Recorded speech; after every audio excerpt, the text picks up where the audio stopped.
Which is most effective for helping people learn? Punishment or reward?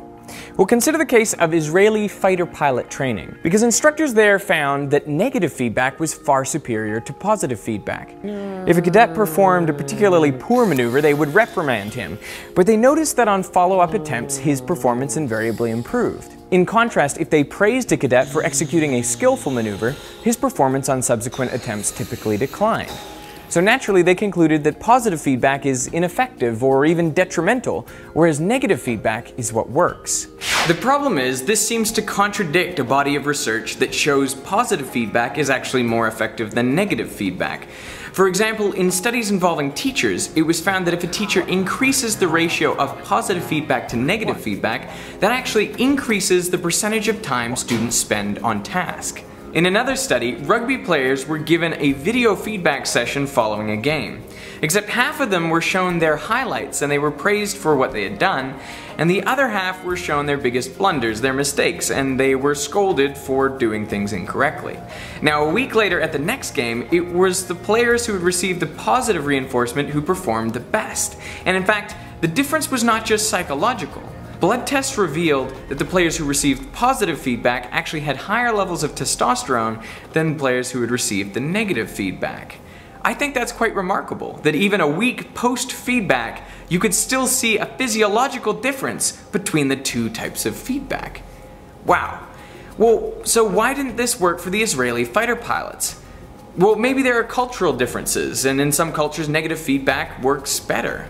Or maybe it's task dependent. Perhaps some skills, like learning to fly a fighter jet, require more negative feedback. Or maybe the feedback had nothing to do with the performance of the fighter pilots at all. Maybe they would have performed in the same way regardless of the feedback they received. Go with me on this. Imagine you have 100 students taking a test which consists of 100 true or false questions on a subject they know nothing about. Now, assuming they all answer randomly, we know that the resulting distribution of scores will have an average of around 50.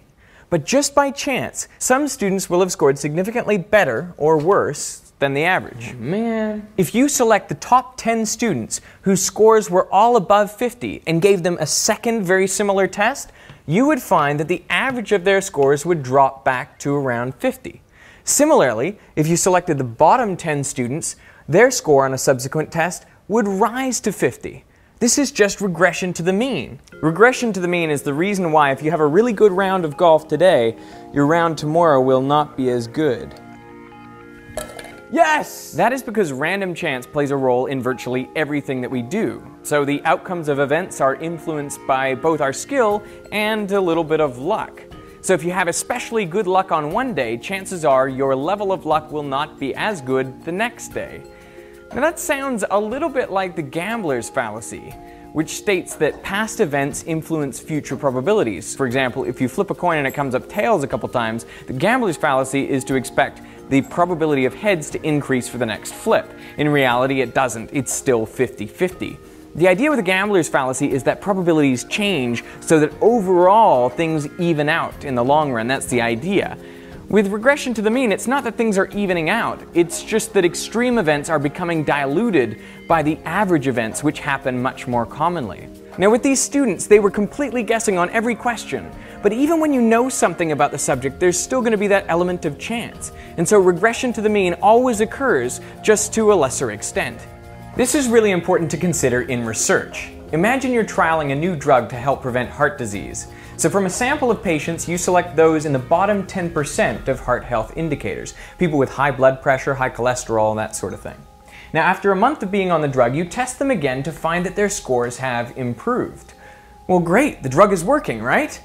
Well, maybe not. See, the trouble is that although blood pressure and cholesterol are more stable than, say, your score on a random true or false test, there is still some inherent variability caused by, say, your level of stress on the day, or your recent diet, or even the uncertainties introduced by the measuring apparatus. So the people who ended up in the bottom 10% on the first test likely had these factors all count against them. They were particularly unlucky.